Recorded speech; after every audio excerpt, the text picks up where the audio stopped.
Olá, boa tarde, sejam todos bem-vindos a mais uma edição do Mukanda Podcast. Boa tarde, António. Boa tarde, Elia. Boa tarde, Bruno. Boa tarde. Eu gosto de cumprimentar o Bruno, não sei porquê. Também faz parte do programa. Ok, Bruno.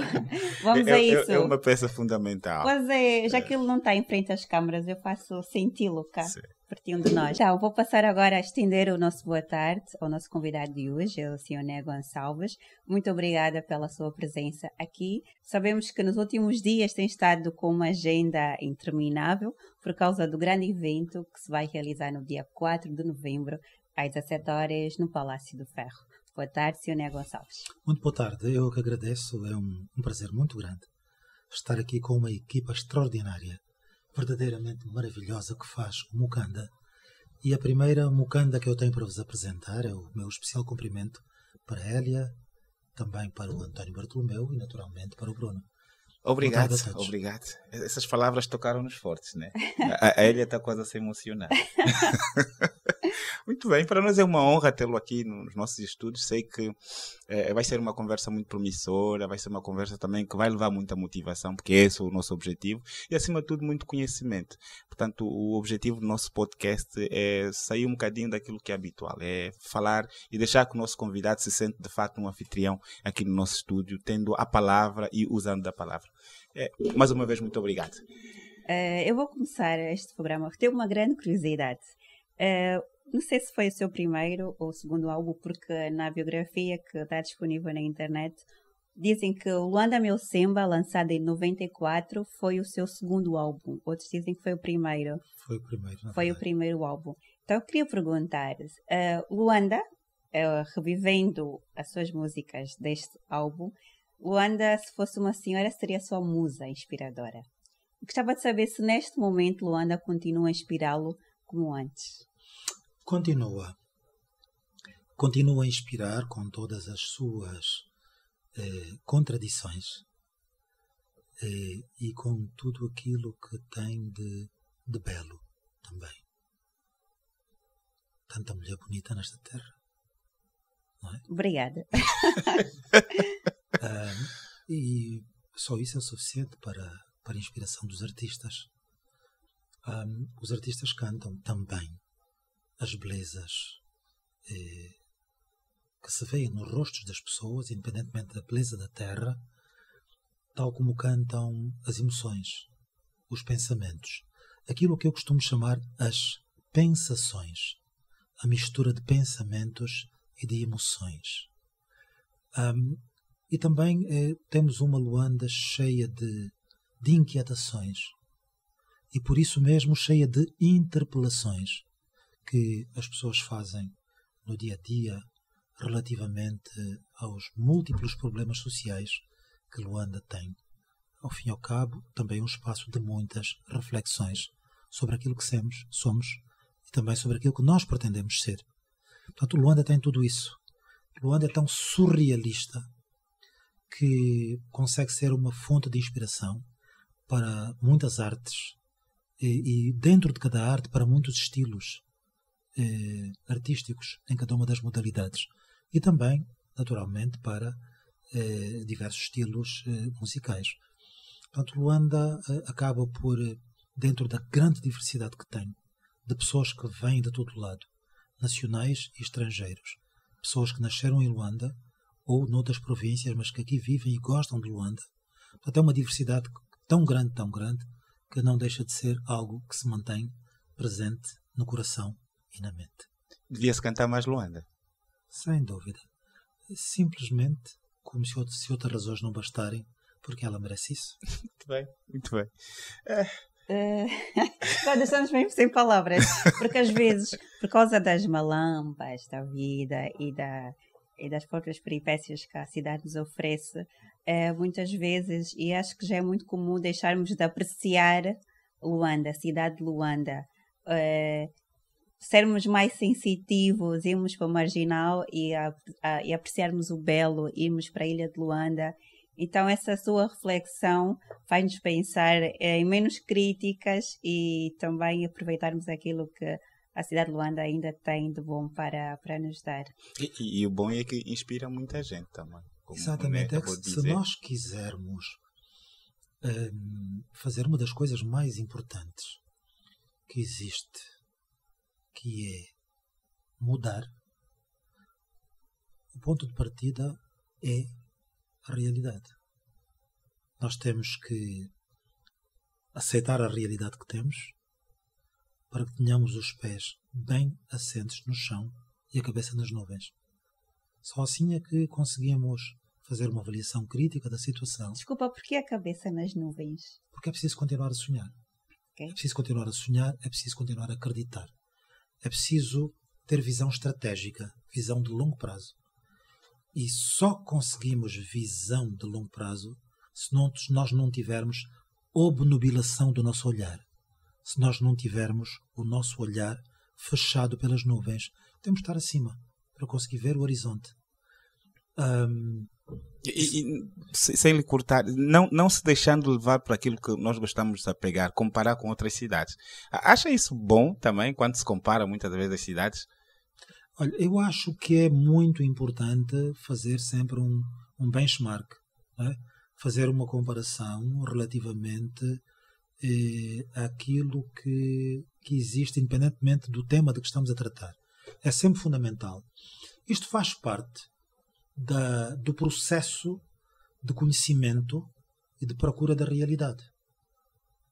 De outra maneira, vamos cair em vícios tremendos e nós, infelizmente, os angolanos, temos alguns vícios que são muito graves e que são muito prejudiciais. Nós corremos muitos riscos, normalmente, quando não fazemos comparações, julgando-nos os melhores que nós não somos. Portanto, quando nós evitamos a comparação, corremos esse risco de achar que temos tudo, que somos os maiores, que somos os melhores, e não conseguimos olhar para os rankings em que efetivamente nos encontramos. Rankings a todos os níveis de desenvolvimento humano, particularmente, olhando para isso, o que traduz comparações com outros países, é que nós podemos ver onde é que nos encontramos efetivamente. Acha que o angolano é excessivamente vaidoso? Vamos lá ver. Quando nós falamos das pessoas, falamos em tendências. De uma maneira geral, os angolanos são vaidosos. De uma maneira geral, não são suficientemente humildes. Repara, não digo que não são humildes, e obviamente estou a falar de tendências, não falo de toda a gente. Eu considero que todas as generalizações são perigosas. Nunca devemos generalizar. Mas há, digamos, uma tendência num determinado sentido. Para não sermos suficientemente humildes, não somos capazes de reconhecer as nossas incapacidades e insuficiências, e costuma-se dizer que a arrogância é a filha mais velha da ignorância e da falta de humildade. E quando nós não somos humildes, é nisso que nos tornamos. Tornamos-nos arrogantes. É uma forma de esconder as nossas próprias insuficiências. Pelo que estamos a ver, fugindo daquilo que chama de generalização, mas penso que há um problema na consciência coletiva. No seu ponto de vista, haveria um ponto de mudança, de disrupção dessa consciência coletiva para partirmos para aquilo que afirma como sendo o caminho da humildade, do autoconhecimento? Eu não tenho dúvidas nenhumas quanto a este tema de que o ponto de partida tem que ser uma aposta muito séria na educação. Tem que ser uma aposta muito séria no combate à pobreza extrema e na educação das pessoas. Mesmo onde há pobreza extrema e pobreza, a educação associada às condições elementares de vida humana, não direi de sobrevivência, mas de vida humana, designadamente para as crianças, 3 refeições por dia. Então, pensando em projetos de médio prazo, projetos de longo prazo, nós lá chegamos. Mas é preciso fazer essas apostas. E eu acho que elas não foram feitas no momento certo. quando chegou a paz, era o momento de criar as condições e com muita energia trabalhar para concretizar projetos desta natureza. E não se fez. Mas esse é o ponto de partida. Nunca é tarde para fazer. Sim. E temos que Pagar isso. avançar. Só cabeça nas nuvens, não é? Sempre mantendo a esperança. É isso, Olhar cabeça para, nas olhar nuvens. para frente com visão estratégica, que é fundamental. Nós somos muito imediatistas. Somos muito imediatistas. Somos muito bombeiros. Somos muito tapa-buracos. Passamos a vida ao nível das instituições. Passamos a vida preocupados com o problema imediato que surgiu agora e que é preciso resolver agora. É preciso ter visão estratégica Soluções a longo e prazo. olhar para frente. Temos uma realidade que nós podíamos talvez nos basear ou fazer esse benchmark que fala que é o Ruanda, que depois daquele período que eles passaram, e há essa mudança, e você vê hoje o semblante das pessoas, a atitude das pessoas mudou. Será que nós vamos conseguir, talvez, não seguir o que eles já conseguiram fazer? É um exemplo a seguir. Sim, sim. É um exemplo a seguir e temos aqui ao lado uma possibilidade de aprendizagem.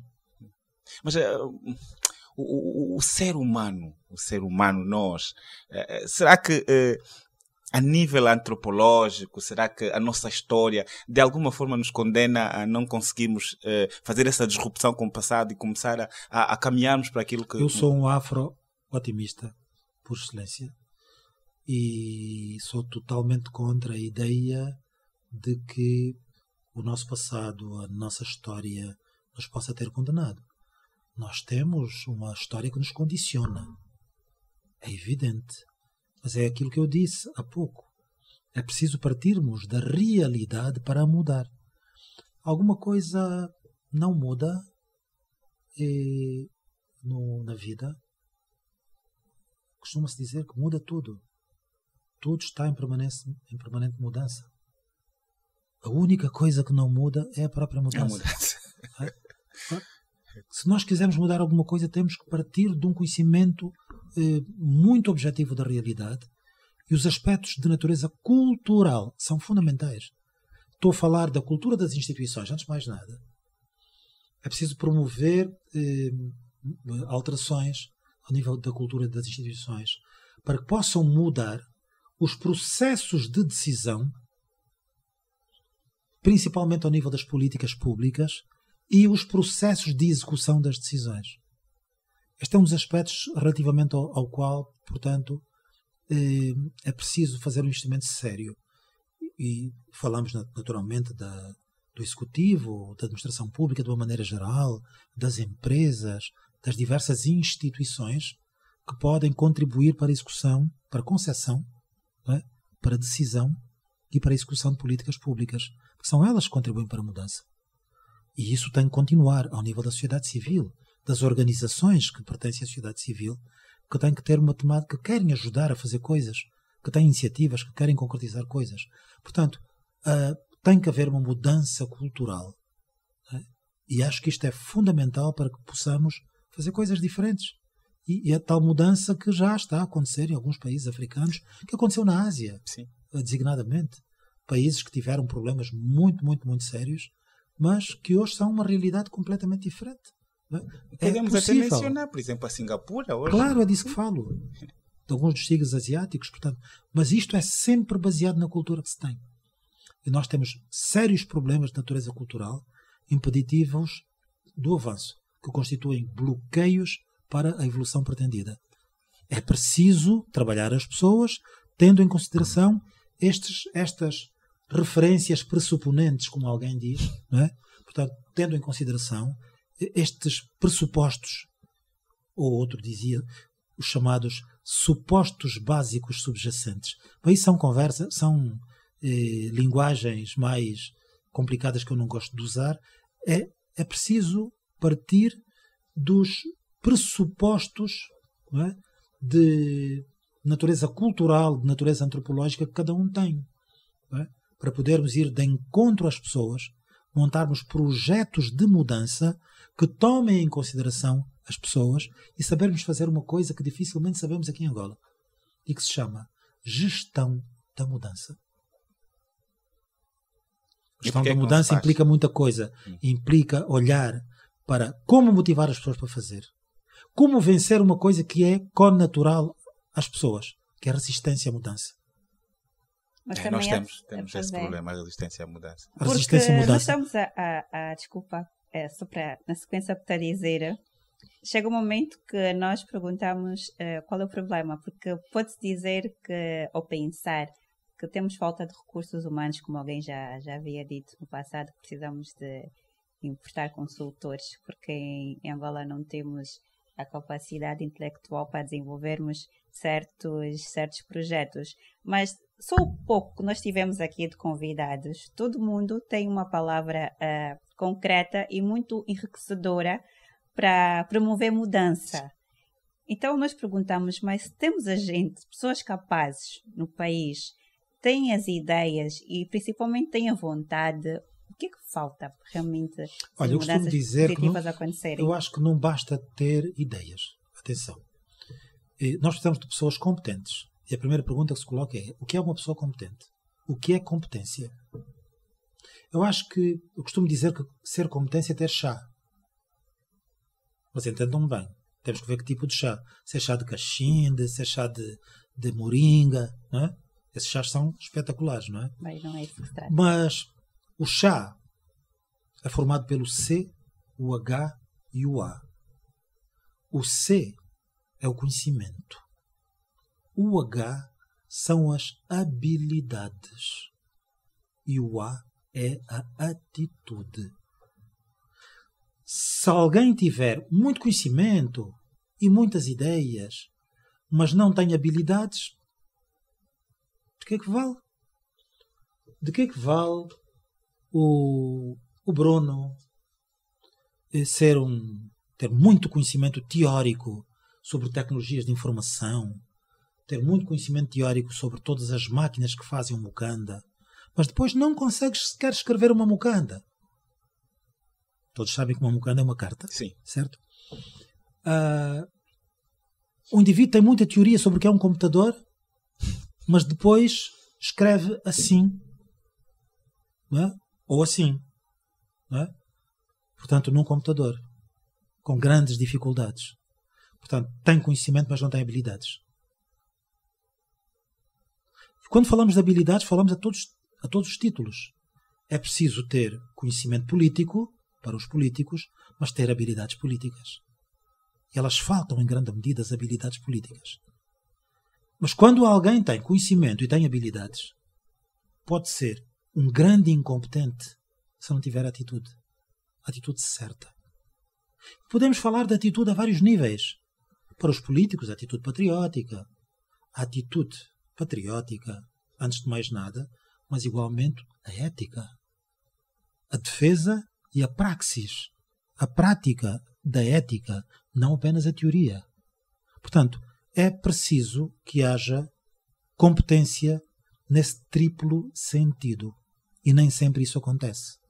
Então, o que é que nós vemos? Pessoas que falam muito bem, que têm muitas ideias, mas depois não têm a habilidade necessária para conduzir um determinado processo quando um cargo determinado está sob o seu comando, e muito menos têm a atitude necessária para trabalhar em equipa. Ok. Para criar adequadamente uma equipa e saber trabalhar enquanto equipa, que é um dos key points, que é um dos temas-chave para se poder trabalhar e concretizar projetos. Trabalho em equipa. Por que é que nos falta muito trabalho em equipa? Por que é que sempre olhamos o outro como nosso adversário, no seu ponto de vista? Falta-nos muito trabalho em equipa porque nós somos mais chefes do que líderes. Não é? Temos mais chefes do que líderes. Isso não é apenas uma, digamos assim, uma boca, entre aspas, não é? Como se costuma dizer. Temos que partir da nossa realidade histórica. Não é? Nós tivemos uma guerra durante muitos anos em que as regras do jogo são diferentes. Em que predominam os chefes, não tanto os líderes. Predominam os chefes.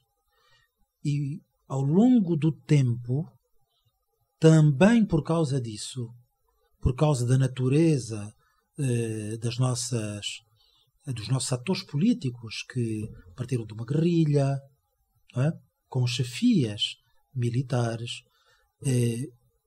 transitaram para a vida política, partidária, daí transitaram para o exercício de funções governativas e, obviamente, sempre com esta cultura e com esse espírito de chefia, em que o chefe manda e os outros calam-se e cumprem. Eu acho que tudo parte daí. Nós, ao longo de muitos anos, não formamos líderes. Formamos chefes. E os subordinados não respeitavam líderes. Temiam chefes. Acha que essa cultura de militância, mesmo em cargos de gestão empresarial, política, está a ser transferida para as gerações seguidoras? Muita coisa está a mudar. Eu constato que muita coisa está a mudar. É muito interessante. Eu sempre defendi essa necessidade de se cuidar dos temas de natureza comportamental. Formação de lideranças e para os líderes e para os potenciais líderes. Atenção. Formação de lideranças para os líderes e para os potenciais líderes, com mecanismos adequados de avaliação de quem é potencial líder, de jovens que são potenciais líderes, e formação comportamental para toda a gente que faz parte da equipa.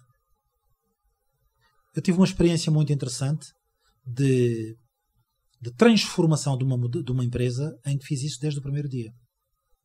E conseguimos efetivamente concretizar isso desde o primeiro dia. E o que eu constato é que, ao nível das nossas instituições, tudo depende do tipo de líder que existe. E posso afirmar, sem receio de errar, que nós temos muitas instituições públicas em que a qualidade do líder, o nível que esse líder tem, determina uma visão completamente diferente e faz com que essa componente de natureza comportamental esteja presente e haja formação de lideranças, formação comportamental e, portanto, começam a surgir equipas diferentes com maneiras de trabalhar modernas completamente diferentes. Outros não, portanto, e os níveis de, digamos assim, as velocidades das várias instituições são diferentes. Umas avançam a uma velocidade e outras a velocidades diferentes, portanto, menores. E outras continuam, infelizmente, com chefes. Não é? E portanto, nessa instituição que disse, qual foi o segredo que achou que fez com que aquilo funcionasse? Com que Olha, essa mudança, logo desde o primeiro dia, começou a funcionar? Bom, o segredo está sempre na liderança. Naturalmente. Começa por aí. E o que a liderança tem que fazer, o que os líderes têm que fazer, é o envolvimento de toda a equipa. Olhar para a realidade e procurar transformá-la partindo dessa realidade. A realidade que as pessoas têm. A maneira como elas são. Uma das coisas que foi feita de imediato para corresponder ao tema da resistência, às dúvidas que as pessoas têm. Mas será?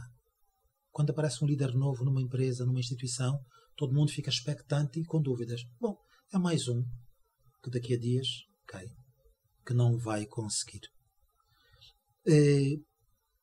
O que é preciso ter uma visão transversal do problema. Eu fiz o contrário do que toda a gente normalmente faz, que é chega a um sítio e começa a mudar todo mundo. Ao longo de um ano inteiro não mudei ninguém. Nem levou a sua staff? Não veio uma única pessoa. Afirmo com toda a abertura, não é?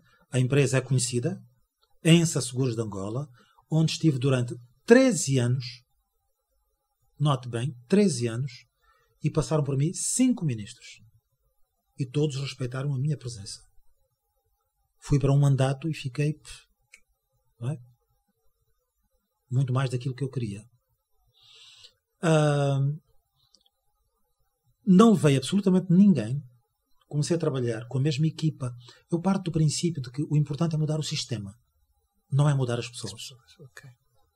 e a dar uma oportunidade às pessoas para que elas próprias mudem e se adaptem ao novo sistema. E como é que conseguiu lidar com, mesmo querendo isso, ainda aquelas pessoas que resistem? Como é que conseguiu torcê-las para se enquadrarem naquilo que tinha como visão? Olha, eu tenho muitas histórias para contar acerca disso, sobre pessoas resistentes. Eu costumo falar de um dos diretores que tinha, que era a pessoa mais resistente da empresa. Ele tornou-se o mais motivador daquela empresa. Acho que vamos gostar de ouvir essa história.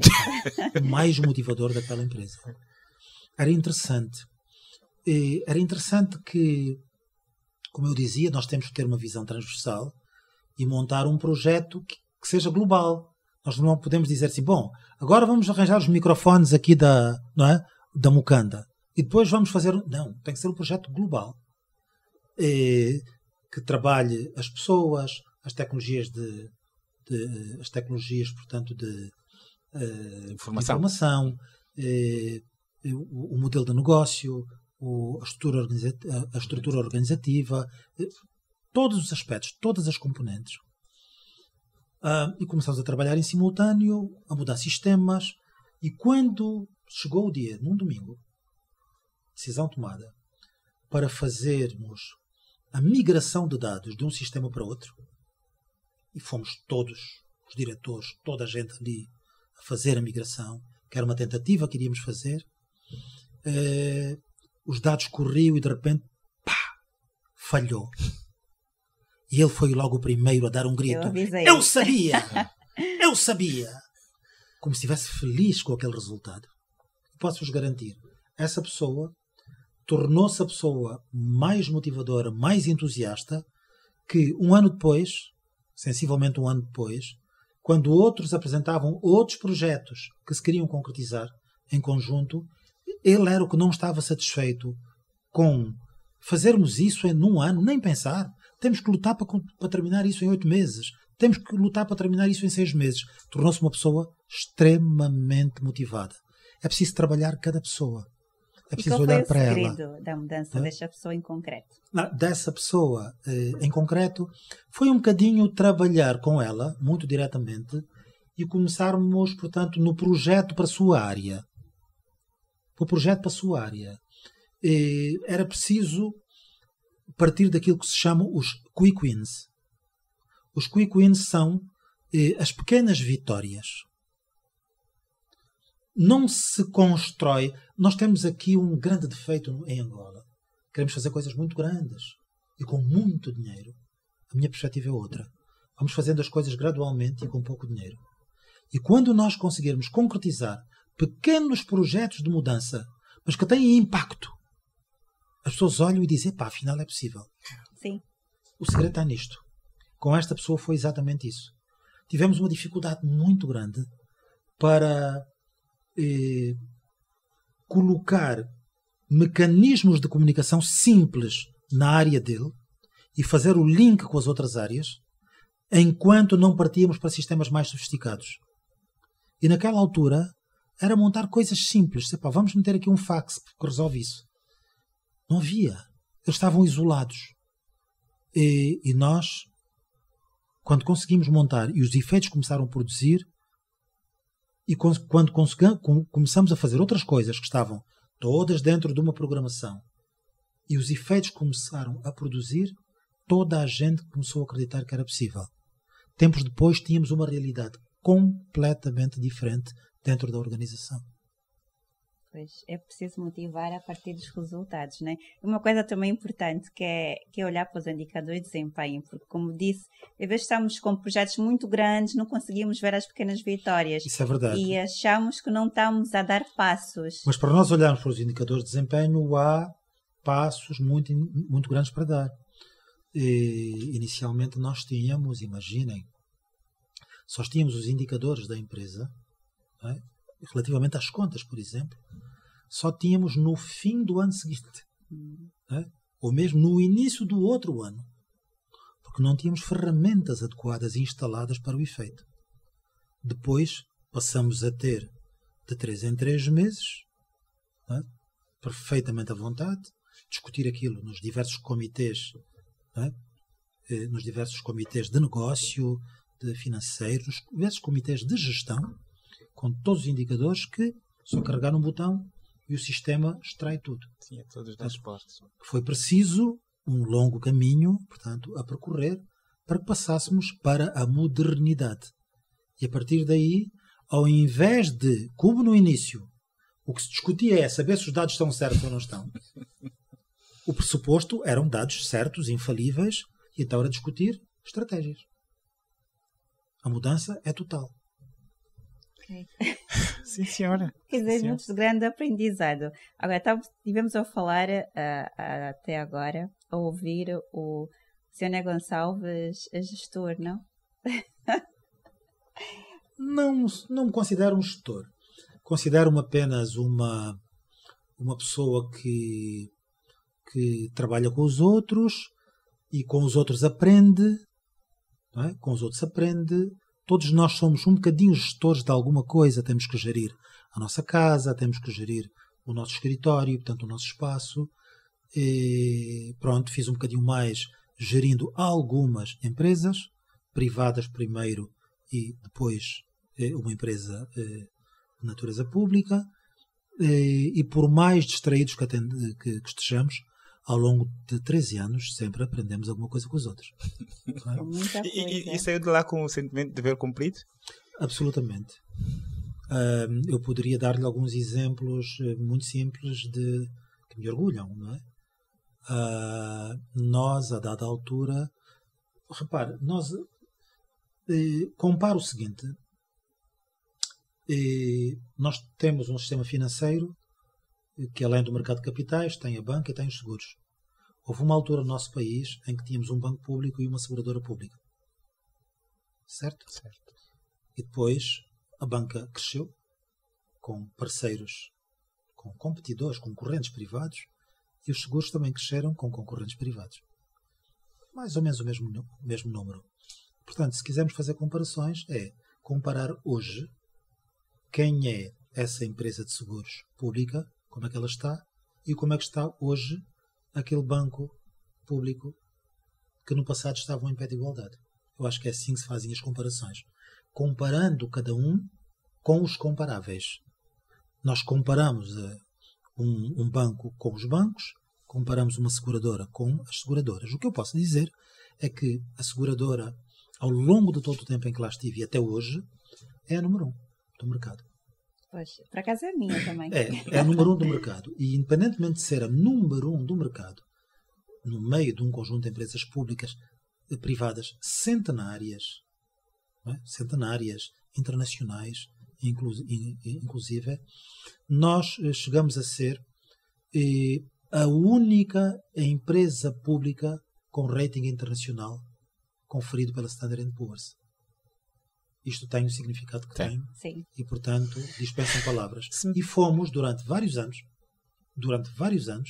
isso também é público, porque o momento da apresentação de contas das empresas públicas era feito publicamente, e sempre houve o reconhecimento em direto para a televisão de que durante 3 ou 4 anos seguidos a ENSA foi a primeira empresa a fazer a apresentação das contas. Sim. Portanto, havia todo um conjunto de reconhecimentos públicos reveladores de que tivemos uma mudança total de uma empresa que tinha muitas dificuldades e que depois passou a ter tudo completamente nos sistemas.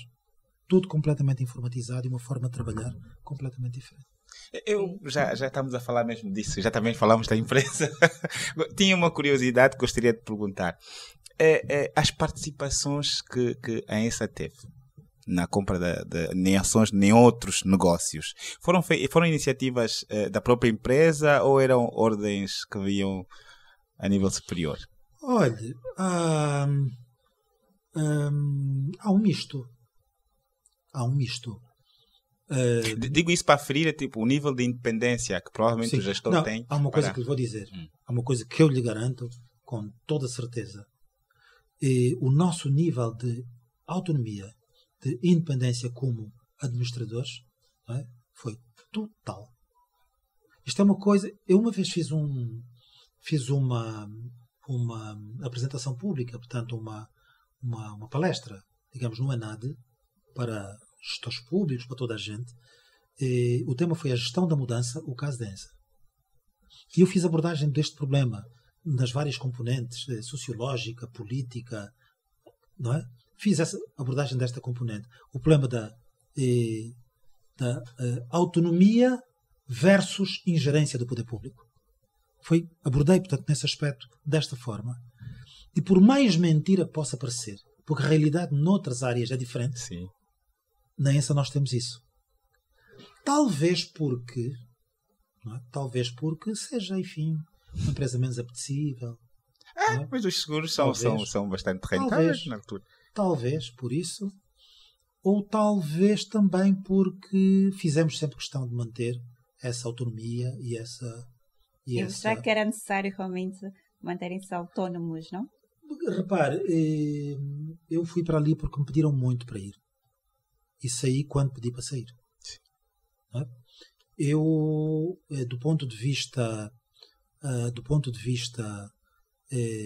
digamos assim, de regalias, não é? Eu fui para lá perder.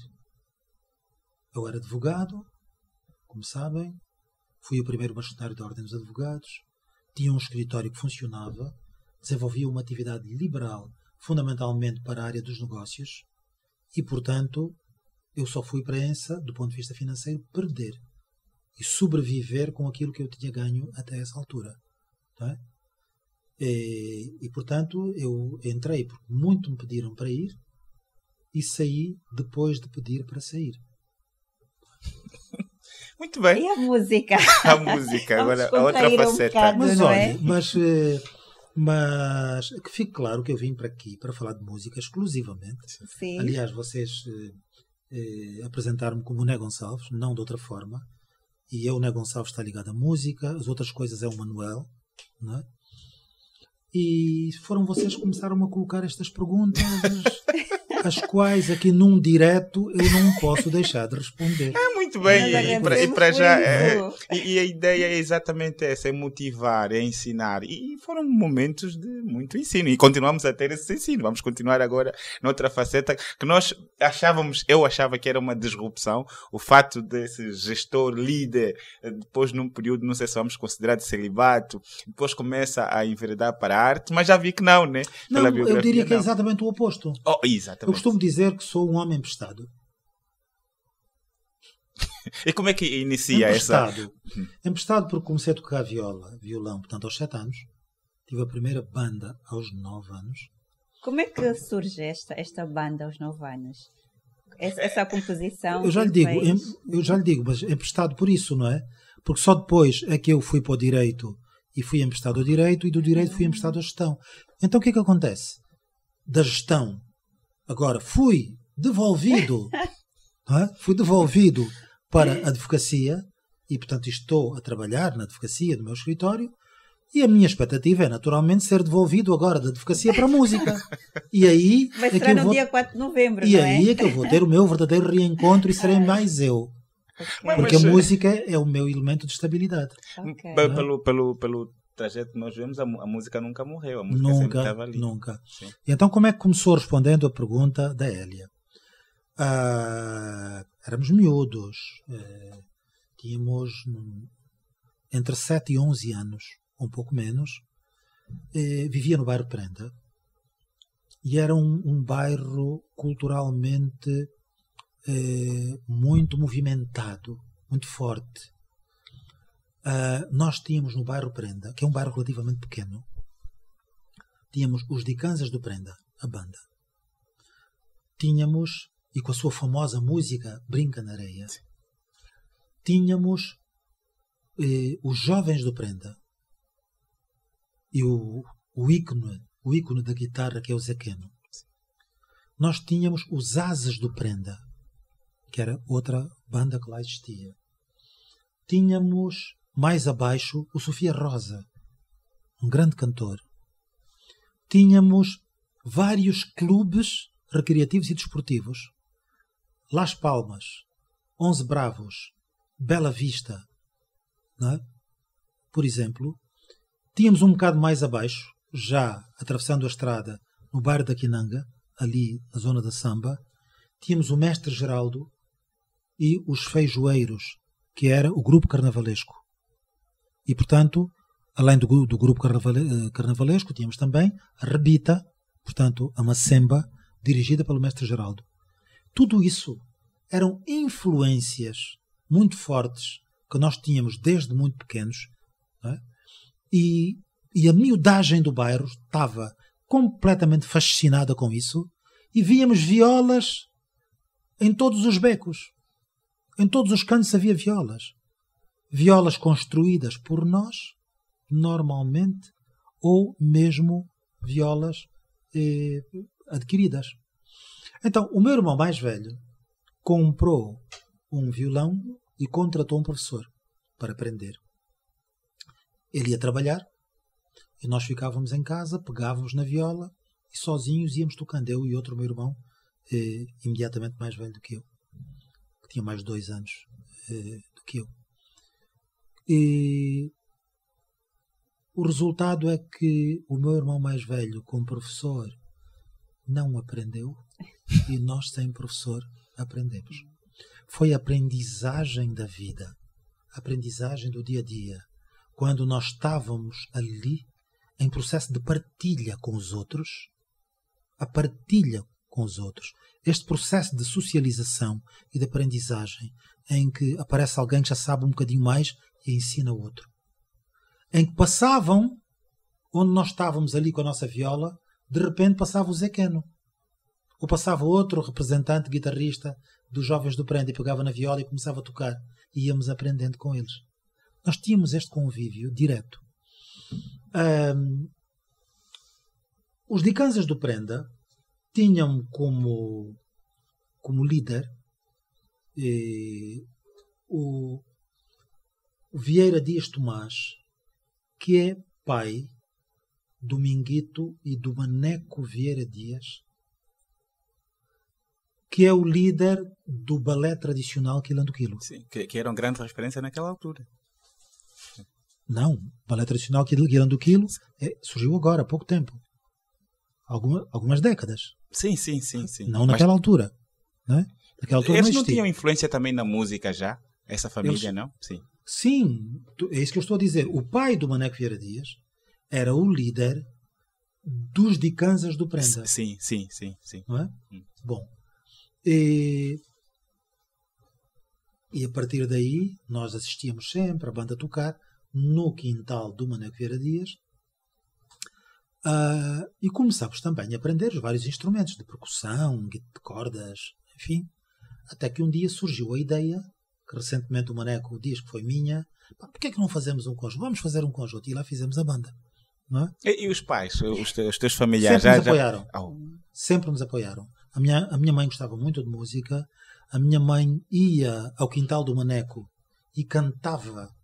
O Maneco recentemente até escreveu coisas que publicou no portal Nova África, não é? Sobre essas histórias, portanto, do bar e dessa altura, em que ela cantava com... Há até uma música da minha mãe que era cantada pelos Dicanzas do Prenda, não é? Música própria. E, portanto, aos poucos fomos ensaiando, cimentamos um palco em minha casa, não é? E lá fomos parar um dia ao Las Palmas a tocar pela primeira vez com os instrumentos dos Quezos. Ai, que honra! Quantos anos? Eu tinha 9 anos. Opa. Quando toquei com a viola de um indivíduo que eu só vinha conhecer muitos anos mais tarde, Humberto Vieira Dias. Muitos anos mais tarde disse-me: estás a ver aquela viola que tocaste? Era minha. A emoção aí. E ele está aí para contar a história. E vai estar lá no dia do lançamento do DVD, peço desculpas, do videoclipe, para falarmos um pouco dessa história, como uma das testemunhas desse momento, dessa história. É assim que tudo começa. E é muito interessante, ainda muito interessante, a história que poderei contar noutra altura desta música nova que fizemos. Porque, no fundo, esta música tem uma ligação com essa época. Pode contar, esteja à vontade. Só histórias são ela conta a história interessantes. dessa época. E, se vocês forem, se os subscritores, portanto, se os espectadores forem ao meu site www.negoncalves.com ou mesmo o meu Instagram negoncalves.oo, onde encontrar um filme de infância em que se diz, forem o Google, filme de infância de Né Gonçalves e irmã. Então estou eu, portanto, com a minha guitarra, com o meu violão, e a minha irmã, que tinha 7 anos na altura, eu com 9, a tocar um reco-reco. É um filme que alguém fez. Naquela altura, aqueles filmes não tinham som. Recentemente, eu, pensando no tema e perante muita pressão que tenho tido dos amigos, de familiares, de conhecidos, tens que fazer um show, não é? Porque eu tenho estado no meu canto. Apenas componho, mas estou no meu canto. Componho, divulgo, mas não apareço. Eu pus-me a pensar e concluí facilmente. No dia em que eu fizer um show, ele vai começar com este vídeo. E depois a banda vai entrando, um a um, vai acompanhando, e a música do vídeo vai dar origem à música da banda. E depois a minha irmã entra, de um lado, com o reco-reco, posiciona-se, portanto, ao lado da Ela pessoa toca? que ali está, toca, e eu apareço no fim a cantar. Mas para isso tenho que fazer a música. Então, antes, eu fui a um estúdio colocar som, olhei para aquilo que eu estava a tocar, fui às minhas memórias buscar harmonias, fui buscar melodias, olhando para o que eu estava a tocar, e então fiz em guitarra de acompanhamento uma gravação. E depois disso, enquanto a música tocava no estúdio, ainda estava eu no aquário, eu comecei a fazer um improviso. E fiz um solo para aquela guitarra que eu tinha tocado. E passado um pouco ouço, o técnico tinha gravado o improviso que eu tinha feito. E a ideia que surgiu a seguir foi, a melodia estava bonita daquele improviso. Eu disse, eu tenho que fazer agora uma letra para esta melodia. E vou fazer esta melodia. E fiz a letra. Uma letra que é uma homenagem a essa banda que se chamava Os Mini Cracks. Okay. E é uma homenagem ao bairro Prenda. Então eu falo na música dessas referências de que falei há bocadinho, esses ícones do bairro Prenda. Feito nada melhor do que ir à procura de alguém para cantar comigo. Eu fui buscar o Yuri da Cunha. Porquê? Pela sua grandeza enquanto músico, por ser um grande representante do samba e por causa de uma grande coincidência que aqui existe. Eu e o Yuri tivemos um encontro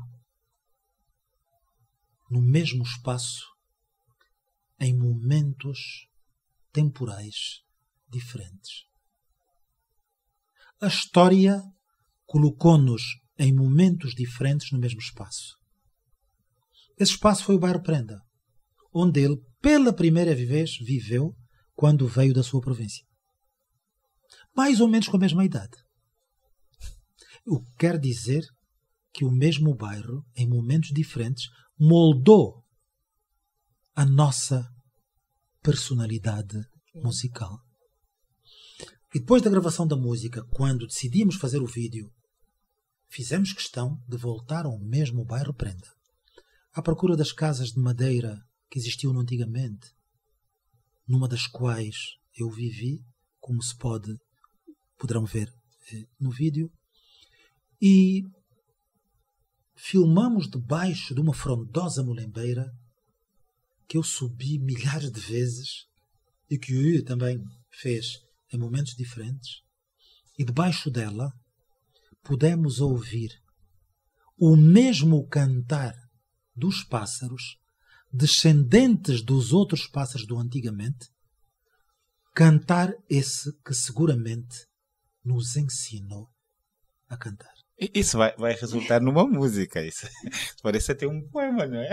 Como é que foi reviver esses momentos durante a gravação? Foi uma coisa única, foi uma coisa ímpar, foi uma coisa giríssima. Aqui Já tinha lá estado antes de fomos gravar? para criar as condições para a produção. Unicamente para este projeto, Só. mas antes... Não tínhamos ido os dois Ok. antes. Não tínhamos ido antes os dois. Mas foi uma coisa muito, muito interessante. Eu fui com o Maneco Vieira Dias. Não é? Foi muito interessante encontrar os descendentes das pessoas que nós conhecemos quando éramos miúdos. Foi uma coisa belíssima falar com eles. Tu és filho do fulano, tu és filho daquele. Não é? E foi belíssimo. Foi Portanto, a sua identidade revivida. não é? revivida. E é isso que eu digo. Quer dizer, nós na infância tínhamos uma característica. Fomos grandes caçadores de pássaros. E caçávamos com o visgo. E o visgo é da mulimbeira. Hoje a maior parte dos jovens e das crianças não sabem o que é visgo. O visgo é a seiva da árvore chamada mulimbeira. Muita gente não sabe o que é uma mulimbeira. Não sabe o que é uma mulemba. Aquela mulemba que ali está é centenária. É uma mulembeira centenária. Tem muito mais de 100 anos. E já tomei algumas iniciativas para procurar, junto do Ministério do Ambiente, saber que idade terá aquela mulembeira. Nós subíamos, tirávamos o visgo, íamos à caça dos pássaros, colocávamos em gaiolas para ouvir o seu cantar. E com eles nós aprendemos a cantar também. Não é isso que eu hoje aconselho à juventude. O que eu aconselho hoje é: vamos ouvir o canto dos pássaros, vamos estar em contato com a natureza, vamos protegê-la. Mas a melhor maneira de termos o canto dos pássaros perto de nós é plantar uma árvore. E criar um cão. Mas para ter os pássaros é plantar uma árvore. Plantemos as árvores. Façamos com que elas cresçam. Teremos sombra, teremos frutos, teremos pássaros, teremos alegria que os pássaros nos conseguem dar. Pois é, a natureza é bem perto de cada um de nós. E recuando para 1974, quando participou da música A Independência Está Chegando. Olha, isso foi uma história muito interessante.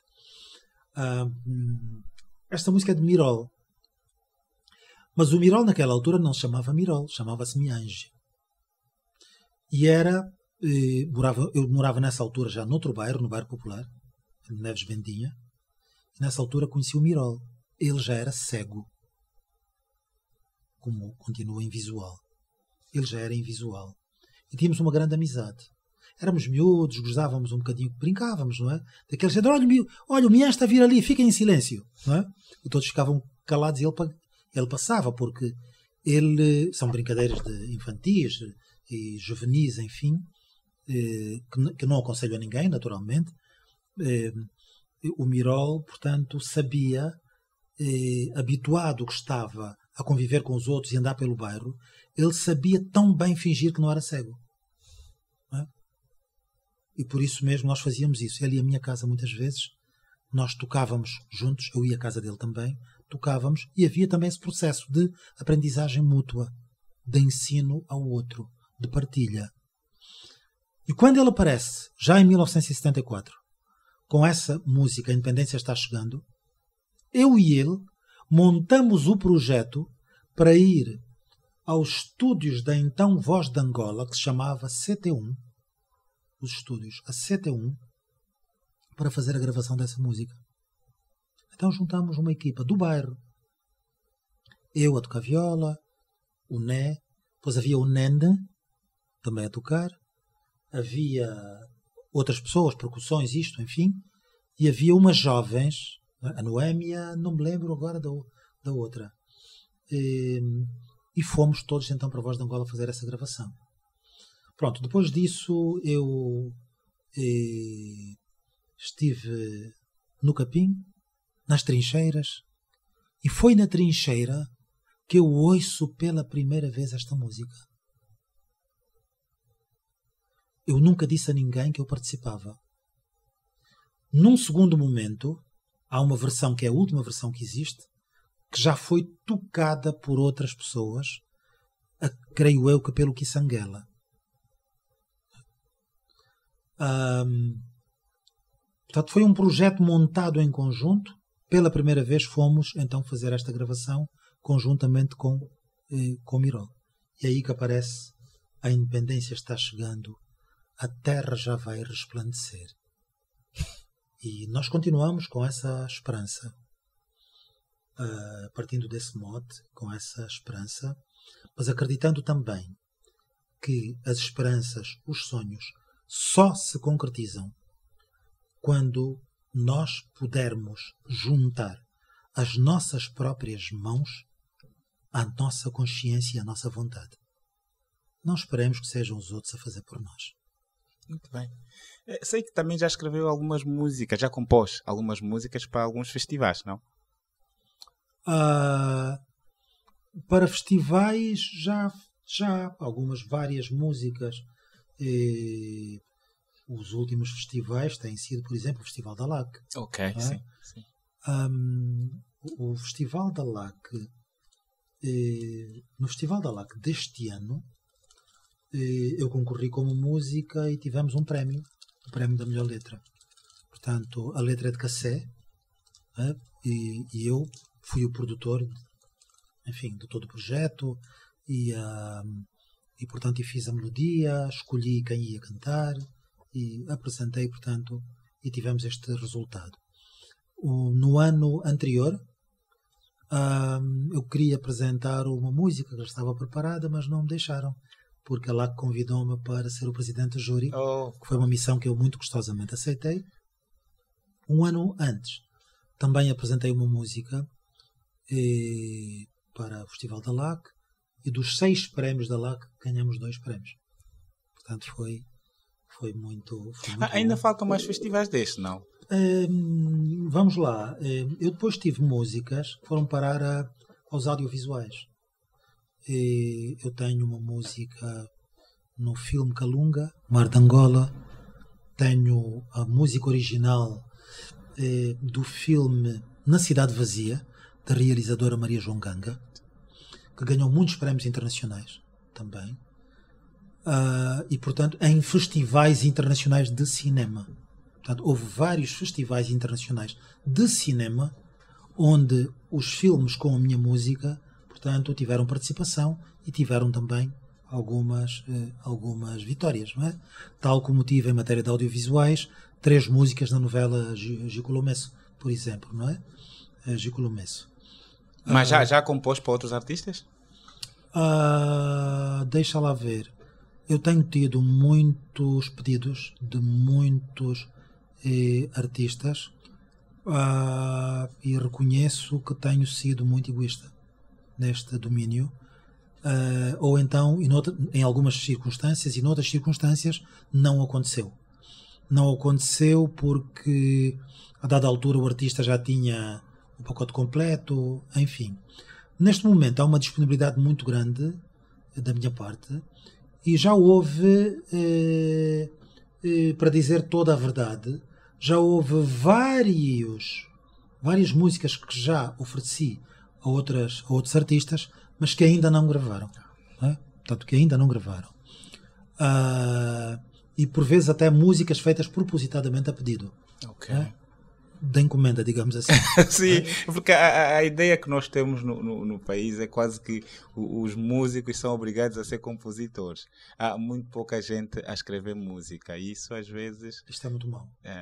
Eu acho que temos que criar uma bolsa da música, é o que eu tenho defendido. Depois de arranjar um modelo de uma bolsa da música, onde a gente coloca aqui neste podcast, por exemplo, eu vou mandar uma mocanda para aqui, com uma letra de uma música, e mando igualmente a melodia, e ela está registada previamente, não é?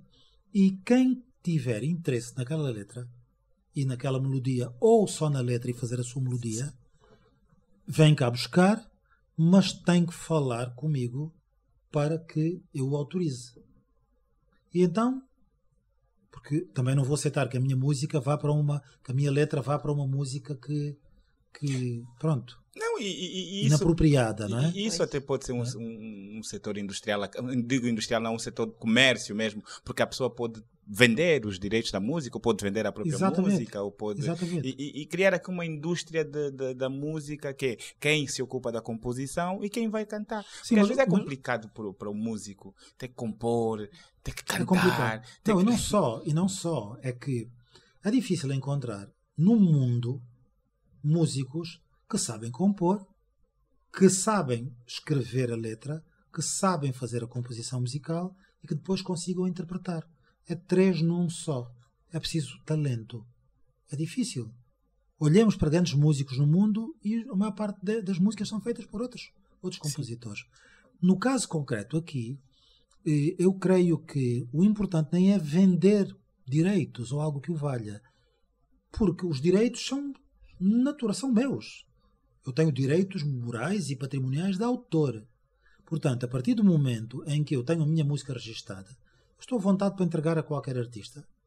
E quando ele for produzir a música e cantar e divulgar, eu tenho direitos de autor relacionados com cada vez que a música é divulgada, seja nas redes, seja nas rádios, nas televisões ou nas plataformas digitais. Eu tenho ganhos com isso. O que é preciso é algo que faz a cola entre isso tudo e que se chama a gestão coletiva, a gestão de direitos de autor, que é preciso fazer. E as organizações que agora estão a surgir, da UNAC, da SADIA, que são organizações de direitos de autor. Portanto, para mim o importante é que alguém cante a minha música e se ela for um sucesso, naturalmente aquilo vai pingando. Não é? Sim, é essa a ideia. Porque há pessoas que têm músicas, né? Têm direito de autor de músicas, que escreveram músicas, mas essas pessoas não conseguem viver daquilo que elas fizeram.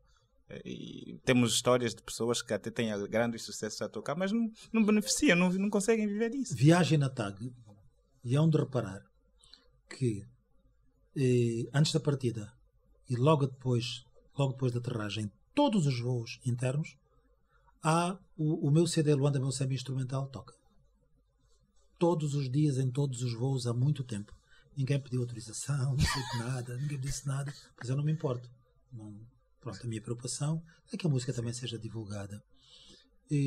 Ouçam rádios, separadores das rádios, as minhas músicas estão lá, separadores. Alguns informaram-me, disse, olha, vamos fazer isso. Houve interessante, uma vez o governo provincial de Luanda fez um disco. Eu nem sabia que a minha música Luanda Meu Samba estava lá. Nem sabia sequer. Mas agora a SADIA, pelo menos, está-se a organizar para É regulamentar. exatamente não é? onde eu quero chegar. Exatamente onde eu quero chegar. Eu estou inscrito na sociedade, na SPA, Sociedade Portuguesa de Autores. Não é? Há pouco tempo entrei No site? no site, Sim. qual não foi o meu espanto? Encontrei lá um dinheirinho, né? E foi bom. De quê? Das músicas que tocam ou nas rádios, na TAP e por aí fora, e aquilo, grão a grão, Sim. ao longo de algum tempo foi-se acumulando. Portanto, isso é um grande incentivo, sem dúvida. É o que tem que acontecer com os músicos. Dizem que este valor é muito irrisório, não? Mas vai somando, não é? Ok. Vai somando e depende do sucesso que se tem. E os músicos precisam disso. Os músicos são bastante sacrificados. Muito. Mas muito sacrificados. São verdadeiros heróis. Não é? Os músicos têm um papel muito importante para a sociedade. Numa fase como esta que nós estamos a viver, de Covid, já viram que as pessoas estão extremamente pressionadas do ponto de vista psicológico. Estão a sofrer psicologicamente com a situação existente, com restrições económicas, com restrições das liberdades, as liberdades de movimentação que não nos deixam fazer determinadas coisas. Os músicos contribuem para essa descompressão da população, das pessoas, não é? Com a distração das pessoas e o seu equilíbrio psicossomático. Portanto, os músicos são muito importantes. Por isso é que nós o trouxemos também para essa entrevista como uma pessoa avisada e conhecedora de leis e um espetacular gestor. Podia também dar algum contributo nisso. O que é que tem feito, por exemplo, para que haja essa mudança? Principalmente em termos de regulamentação Sim. e de legitimidade daquilo que os músicos têm de ou precisam de receber? A UNAC, tenho acompanhado e sei que a UNAC está a trabalhar para se organizar como uma verdadeira sociedade de autores e todos também sabemos que a Sadia está a fazer o mesmo. Não é? Sabemos disso. A Sadia teve um percurso muito interessante desde o seu início. Funcionava. Fazia cobrança de autores, de direitos de autor. No início. Já há artistas que terão recebido algum valor disso? Quando era o seu líder, o Silvio Peixoto, que eu conheci muito bem, foi jurista, foi meu aluno na Faculdade de Direito, tinha uma boa relação com ele, e ele fez um trabalho digno de nota até, pronto, aquela desgraça que nós sabemos que houve, de um acidente de aviação em que, infelizmente, ele lá estava. E com o desaparecimento dele, na prática, desapareceu a Sadia durante muito tempo, até que outros começaram a construí-la, não é? E hoje está no estado em que se encontra e tem a esperança de que rapidamente cresça e consiga dar aos artistas, de uma maneira geral, aquilo que eles merecem. Sim, porque artistas, não sei como é que funciona essa tendência, mas os da nova geração, digamos, portanto, estão numa época em que as plataformas digitais, a exposição é maior e também eu acho que a visão tecnológica deles conseguem correr atrás, expor não só em Angola, como a nível internacional, acho que o retorno financeiro para eles é mais garantido. Agora, aqueles artistas, os mais antigos, da década de 90, que não têm tanta experiência nesse tipo de modernice, foram digamos, muito prejudicados com isso, exatamente. Então não se conseguiram atualizar e daí que são conhecidos, as pessoas têm eles como referência, a música toca, mas em termos de retorno financeiro... Eu acho que tem que haver muita criatividade na defesa, na procura de mecanismos para a defesa dos interesses dos artistas em geral e por isso também dos músicos. Em geral, os artistas, os pintores, os escultores, os gravadores, enfim, fotógrafos, toda a gente, e também, naturalmente, os músicos, os compositores e os executantes. Não é? Portanto, aqueles que são titulares dos direitos conexos. Portanto, existem os direitos de autor, portanto, morais e patrimoniais, e existem os chamados direitos conexos, não é? Nomeadamente daqueles que tocam uma guitarra para a música do outro e por aí. Tem que ser criativo e procurar modelos para a defesa dos interesses. E uma das coisas que é preciso fazer é também a educação das pessoas, a educação dos músicos, mostrando-lhes os caminhos. Não é? O que é possível fazer para que os seus direitos sejam salvaguardados. Existe uma associação de músicos atualmente? Porque trabalhar em conjunto mais facilmente consegue atingir o objetivo. A União Nacional dos Artistas e Compositores, portanto, okay. A UNAC, é uma das organizações, portanto, que congrega músicos numa base de voluntariado e, portanto, adere quem quer. Okay. Basicamente, o que acontece, não é? Pronto, e nós esperamos que haja visão estratégica suficiente da parte dessas organizações, de forma que possam juntar a classe dos músicos e fazê-la crescer e beneficiar dos direitos que são seus.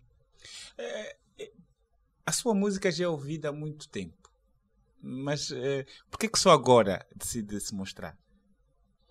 Olha, porque, desculpa se lhe cortar, porque ainda não fez um celibato, ainda não se aposentou, ainda tem um escritório, ainda tem... Continuo com muita garra, com muita força, a trabalhar 14 horas por dia, sem problema nenhum. Não é? Literalmente. É difícil ser menos. E porquê agora? Porque eu fui tendo muita insistência, para não dizer mesmo muita pressão das pessoas ao longo do tempo, no sentido de não fazer aquilo que eu fui fazendo, não é?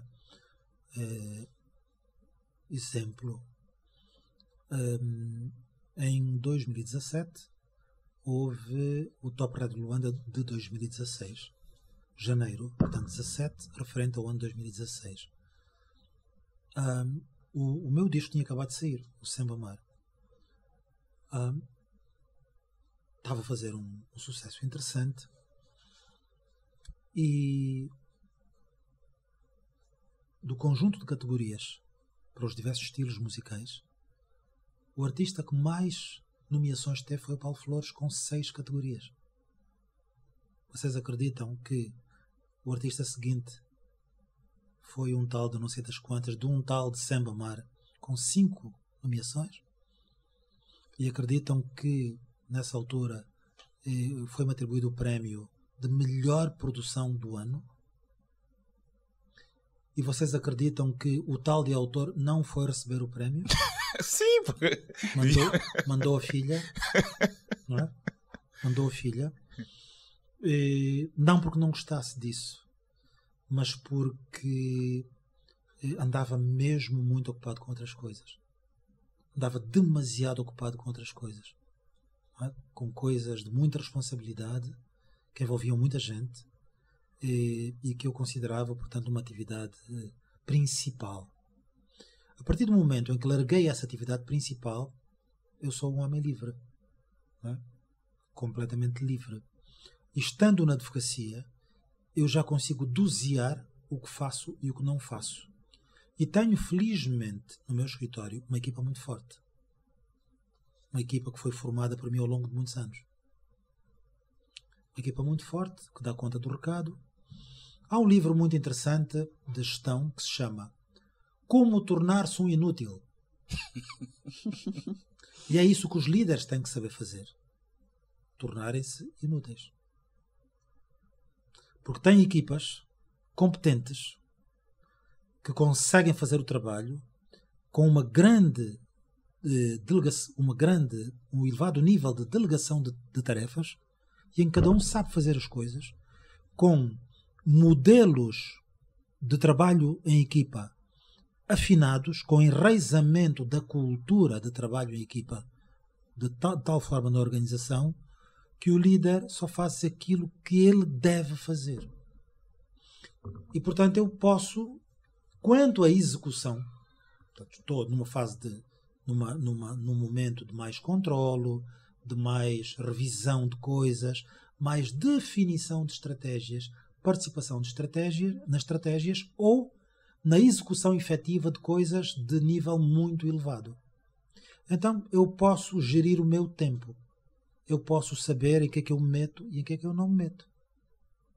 A música não me rouba tempo absolutamente nenhum. A música rouba-me, se tanto, 10% do meu tempo. E se nós considerarmos que eu não fumo, não bebo, e mulher só uma de cada vez, então isto quer dizer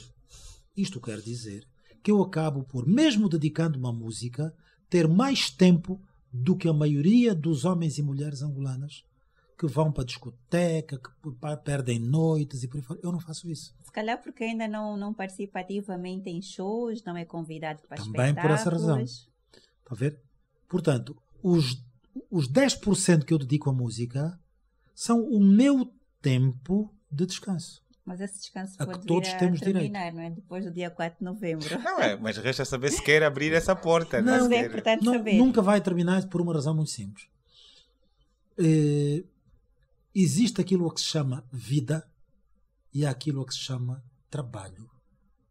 Naquela em inglês, o chamado work-life balance, que é o equilíbrio entre trabalho e a vida. Certo? A música para mim é vida, não é trabalho. Uau. É o meu ponto de equilíbrio, é o meu fator de equilíbrio. Okay. Costumo dizer o seguinte: tirem-me a música e serei menos profissional de outras áreas. Portanto, a música é o meu fator de equilíbrio. Só tenho pena de uma coisa: eu não consigo trabalhar com música. Não consigo. Okay. Não consigo porque não consegue concentrar. Não consigo porque imediatamente a minha mente vai acompanhar, por vezes, um instrumento, as harmonias, por vezes um instrumento da música, não é? E não consigo concentrar-me. Portanto, infelizmente, tenho esta natureza, o que quer dizer que a música está profundamente enraizada, não é? E é impossível rasgar o coração e tirá-la cá para fora. Muito bem. Mas não nos falou, teve alguma formação musical? Eu de música sei nada. Eu de música sei nada. E tenho sido, confesso, muito preguiçoso. E também não aconselho ninguém a ser preguiçoso. Façam o que eu digo, não façam o que eu faço, como costuma dizer. Mas o líder tem porque que ser o primeiro a fazer. É fundamental, e também a escola de música é fundamental. Mas tudo aquilo que eu fui fazendo ao longo do tempo, não é? Não me deixou muito tempo para me dedicar a isso. Gostaria de fazê-lo? Sim. Vou a tempo? Vou. É claro que sim. E estou para começar já, dentro de bem pouco tempo. Mas o que eu tenho é o ouvido musical. Portanto, eu comecei como comecei, não é? Sem professor, sem nada, com violão. Quando eu arranjei um professor pela primeira vez, muitos anos depois, décadas e décadas depois, que é um grande musicólogo angolano que se chama, toda a gente conhece, vive em França, Mário Rui Silva. A primeira coisa que ele me fez, quando eu peguei no violão, foi dar-me palmadas no indicador, porque eu pegava mal no violão. Portanto, eu de música sei zero. Ponham uma pauta à frente. Eu tive muitas aulas de canto, desde logo com os pássaros. Isso já eu tinha dito. Sim. Começa por aí. Começa nas vivências no bairro. Continua com aquelas vivências no bairro. Portanto, a banda, os mini-craques, desde miúdo. Não é? E costuma-se dizer, de pequenino se torce pepino. Não é? Portanto, o processo de aprendizagem, de interiorização da música começou nessa altura. E muita coisa entrou de estilos musicais completamente também diferentes. Teve grandes e boas referências. Muitas referências. De maneira que, a dada altura, em 1993, eu estava debaixo do chuveiro a cantar, como muita gente canta debaixo do chuveiro, e isso é um tema para os psicólogos explicarem, quando repentinamente me apercebi de que estava a cantar uma coisa que eu não conhecia e que reparei que era bonita. Anda, menina morena na areia do mar. Sim. Às vezes não consigo os meus poemas a não ser cantando. Anda, menina morena na areia do mar. Ginga na areia, menina, à luz do luar. Risca a poesia na areia, o teu caminhar. Na noite quente o teu passo tem ritmo sem par. Era isso que eu estava a cantar. Anda, menina morena na areia do mar. Acabou por ser uma música muito conhecida. Saí imediatamente dali. A toalha ajudou-me a chegar até ao meu escritório dentro de casa. Peguei no violão e imediatamente saiu esta música. A primeira. Foi a primeira. A partir daí, ao longo do ano de 93, eu fiz 9 músicas numa média de uma música de 20 em 20 dias. Tudo começou a sair. Foi o grito de Ipiranga. Foi o grito de liberdade. Convenci-me de que conseguia fazer alguma música. Chamei as minhas filhas pequeninas e mostrei-lhes a minha música. Adoraram. E foram o meu primeiro incentivo. Só depois é que mostrei a outras pessoas. A partir daí ninguém mais me largou. Tem sempre a componente de poesia nas tuas músicas. Acho que eu ouvi, pelo menos. Tem sempre. São poemas. Todos eles são poemas. As músicas em português, não é? As músicas em português requerem poesia.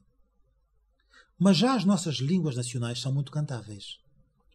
A gente faz uma música em língua nacional quimbundo e quando começa a cantar, tudo rima. Sim. São muito cantáveis em quimbundo, em umbundo, noutras línguas. É o fenómeno que efetivamente acontece. Não é? Mas nunca pensou em escrever esses poemas, além da música ter... Lançar os poemas? Sim. Olha, é interessante. Eu escrevi uma vez um poema que se chamava Dilema e falava do meu dilema entre a música e a poesia. Que sempre que eu procurava escrever um poema, logo a seguir vinha uma melodia. E, portanto, saiu uma canção. E sempre que eu tentasse fazer uma melodia, logo a seguir vinha um poema. E, portanto, era praticamente impossível eu escrever exclusivamente poemas. Mas o certo é que, é como diz, as minhas músicas são fundamentalmente poemas. Luanda meu Semba, Semba Mar. Olha, veja como é que começa o Semba Mar. Mais do que o mar e o teu calor, mais do que o amor, é o teu sembar. Mais que o calor do teu amor, mais que sembar, é Semba Mar. Magnífico. E Semba Mar portanto, é um neologismo, é uma palavra nova, que no fundo Semba Mar significa amar o Semba e ao mesmo tempo a tradução da ideia de que o Semba tem raízes de mar. Portanto, é claro que tenho a ideia de um dia fazer uma coisa muito interessante, publicar em livro, em que apareçam as músicas, os acordes para violão, para que as pessoas possam tocar as músicas, colocar igualmente uma pintura ou outra, no fundo procurar, ao invés da ideia da harmonia das artes, que as obras musicais, da harmonia dos sons que as obras musicais normalmente são, criar aqui a ideia da harmonia das artes, juntando a música a outras modalidades artísticas, através de um projeto em que se convidam artistas de outras modalidades para cantar inspirados na música. E então publicar estas obras igualmente no livro. Esse é o projeto que tenho e que um dia hei de concretizar. Muito bem. Os problemas de Luanda um dia serão cantados por si? Os problemas de Luanda? Sim. Olha, os problemas de Luanda têm sido cantados de alguma forma. A música Menino de Rua é um retrato de um dos principais problemas e que aconteceu exatamente naquele momento em que começamos a ter o fenómeno Meninos de Rua, em 1993, em consequência das crianças que vieram da guerra das províncias, várias das outras províncias para Luanda, e que ficaram ali abandonadas no aeroporto. Eu morava no Cacenda, as crianças começaram a penetrar gradualmente para a cidade, e à noite, em dezembro, depois de um jantar do meu escritório com os meus colegas, em que curiosamente estivemos a falar deste tema das crianças de rua, até porque tínhamos uma colega que trabalhava no Unicef e ouvimos falar de tantas histórias dramáticas. Curiosamente eu chego a casa no Cacenda e encontro um papelão onde dormiam 2 crianças e a terceira, que era a mais pequena de todas elas, com um pau na mão a tomar conta dos 2. Eu subi e surgiu espontaneamente esta música, tentando de alguma maneira moldar a consciência social quanto à necessidade de proteção dessas crianças e não hostilizá-las, como infelizmente eu via muita gente a fazer, como se elas fossem um incómodo. No disco Semba Mar, nós já temos, por exemplo, a Dama da Via, que é uma música que é muito profunda do ponto de vista do poema. Não é? Era uma dama da via, dona exclusiva da esquina, que à noite sustentava o candengue que dormia. Tiçagens soltas ao vento, olhos que mudam com o tempo, curtas saias, novos brilhos, calor, cacimbo ao relento. Na esperança de uma esteira onde deixava o suor, protegida pela lua, sem dar nem receber amor. E continua. E podia continuar também. Pronto, essa música por acaso e é aborda uma música profunda Pois. que aborda um tema, que aborda de uma perspectiva positiva, uma ótica positiva, o drama que vivem tantas mulheres que são obrigadas a ir para a rua. E, infelizmente, isso ainda acontece no nosso país. Uma perspectiva positiva. Conta uma história de uma mulher que, depois de encontrar o amor e há alguém que mudou completamente a sua vida e dos seus filhos, ela descobre que afinal aquele amor não existia. Não é? E como diz o poema, deu-se, a dada altura, com o choque emocional que teve, deu um salto bem mais alto do que o salto que ela tinha. Preferiu voltar para a rua, onde tinha os pés no chão. Novamente aquela esquina que ela tão bem conhecia, para não ficar com o amor que afinal não existia. E vai declamar no dia 4 de novembro? Não está nos planos. Ai. Aliás, nada que está nos planos pode ser divulgado. Não é? Sim. Okay. A surpresa é a alma do negócio. Qual é a sua música que mais lhe identifica? Que achas que essa é a minha cara? Eu gosto de cantar isso. Olha, as minhas músicas são meus filhos, todas elas. Mas mesmo nos filhos temos um preferido. Não. Temos. Está todos por igual. Não. Não, podemos não divulgar. É mas assim, senão os pais têm sempre um preferido.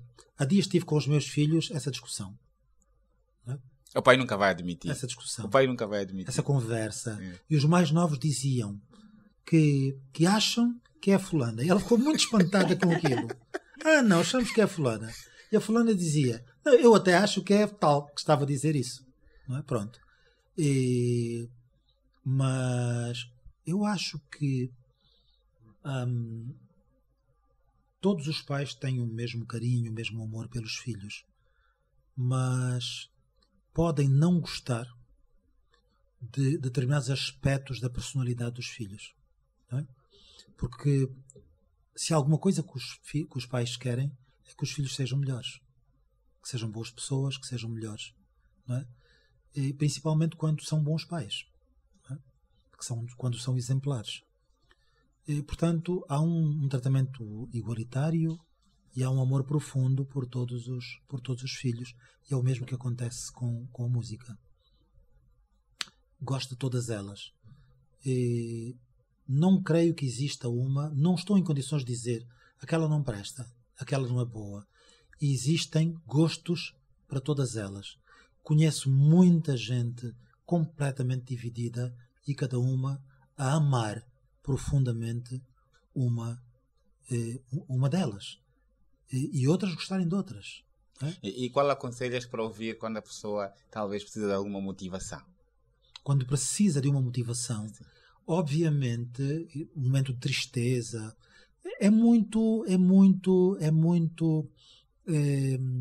depende do modelo de motivação que se utiliza. Repare, se eu tiver uma pessoa que esteja a passar um mau momento, muito triste, pode ser até que eu não a ponha a ouvir uma música muito alegre, não é? Que a faça dançar, mas pelo contrário, uma música tão triste como O Menino de Rua ou A Dama da Via, que lhe mostre que afinal de contas há alguém que está pior do que ela.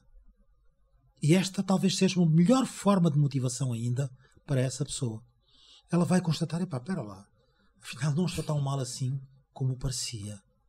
E só num segundo momento, depois de ultrapassar esta fase em que ela está debaixo do chão, é que vamos passar para o degrau superior. Tenho uns amigos que gostam muito de usar essa expressão dos degraus.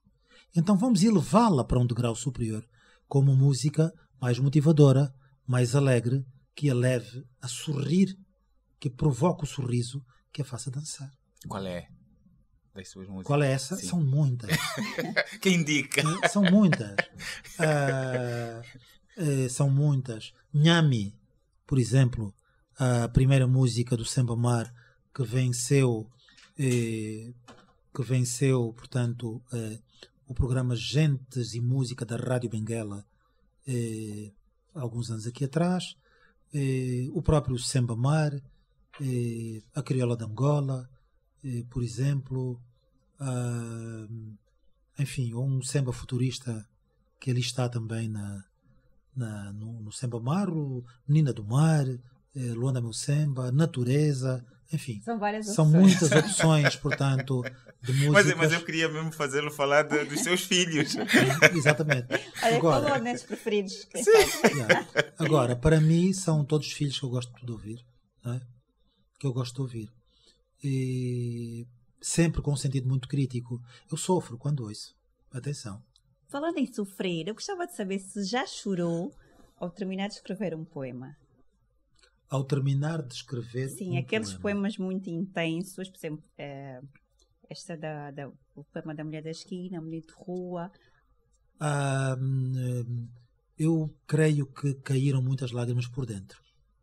Efetivamente. Há Mas coisas seria que emoção ou... são muito fortes do ponto de vista emocional. Já vivi situações de algumas surpresas que as pessoas me fazem, do género de estar num casamento,